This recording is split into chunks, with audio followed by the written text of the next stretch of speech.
bitti, karnemizi aldık. O yüzden heyecanlıyım. Tatilde arkadaşımla oynayacağım. Ondan sonra motorumu süreceğim. Bir tane kardeşim sayılır. Onunla oynayacağım. Karnemi aldığım için çok mutluyum. Karne nasıl? İyi.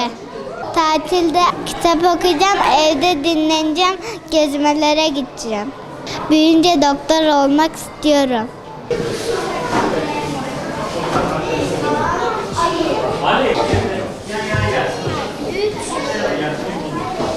Bugün karne aldım, çok mutluyum. Sayın valimiz geldi, karnemi falan verdi.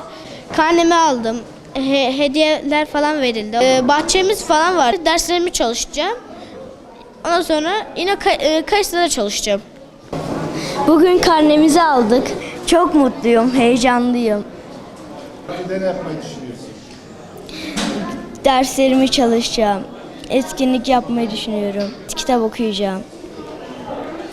Derslerime çalışacağım. Bugün çok güzel bir gündü. Çok güzeldi, çok eğlendim, çok mutlu oldum. Hem de hediyeleri de çok sevdim, çok teşekkür ederim. Karnemi de çok beğendim, çok güzeldi karnem.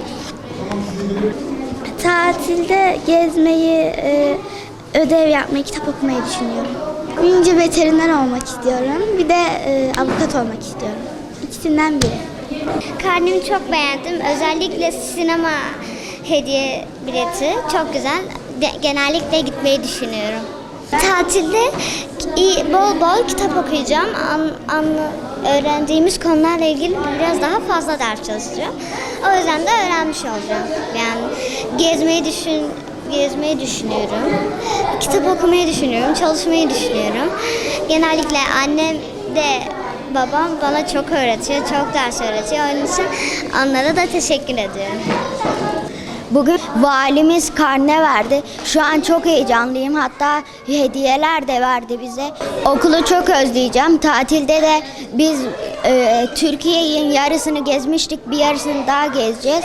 Yani Türkiye'yi full gezmiş olacağız. O gezdiklerimiz otellerde de kitap okuyacağım, derslerimi yapacağım. Denizlere gireceğim.